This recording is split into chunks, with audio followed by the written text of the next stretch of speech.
Lahore fort کے شاہی باورچی خانے کے ساتھ صرف ایک دلچسپ تاریخ اور واقعات ہی نہیں جڑے ہوئے، بلکہ جب سے اس جگہ کو پبلک کے لیے کھولا گیا ہے، بہت سی اسیبی کہانیاں بھی اس جگہ کے ساتھ جڑتی جا رہی ہیں۔ اور یہ کہانیاں یہاں آنے والے ٹورسٹ یا گھومنے پھرنے والے لوگ نہیں سناتے، بلکہ قلعے کے اپنے ملازمین اور چوکیدار سناتے ہیں۔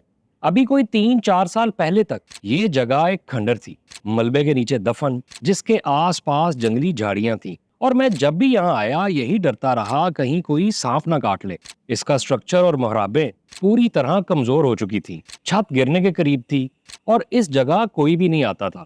یہ کچن مغل بادشاہ شاہ جہان نے اپنے دور میں تعمیر کروایا تھا، اور اس زمانے میں یہاں بڑی بڑی دیگیں موجود ہوتی تھیں، انواع اقسام کے کھانے پکتے تھے، باورچیوں کی ایک فوج موجود ہوتی تھی۔ شاہی خاندان، امراء اور درباریوں کے لیے کھانا یہیں سے تیار ہوتا تھا۔ جہاں بڑے بڑے تندور، پیتل، تانبے اور کانسی کے برتن نظر آتے تھے، یہیں سے کھانا تیار ہو کر شیش محل تک جاتا تھا۔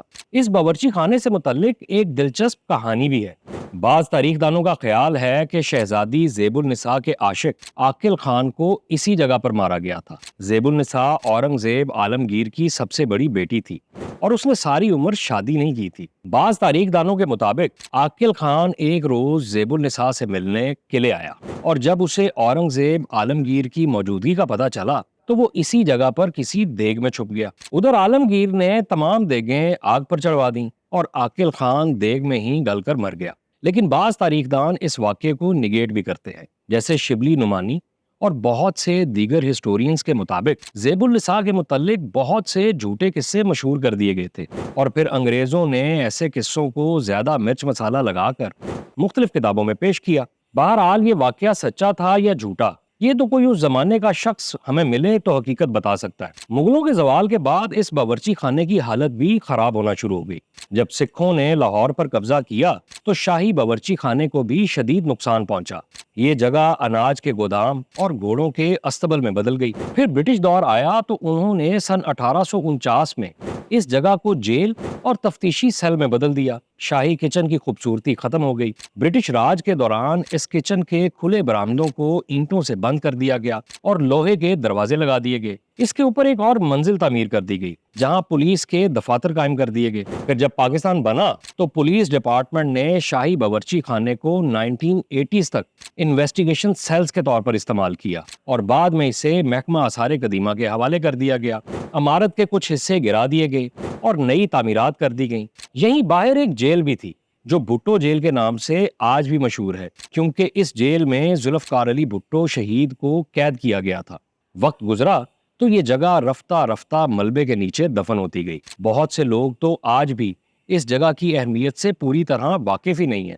اب آپ سوچ رہے ہوں گے کہ شاہی قلعے میں یہ کچن یا باورچی خانہ آخر ہے کہاں؟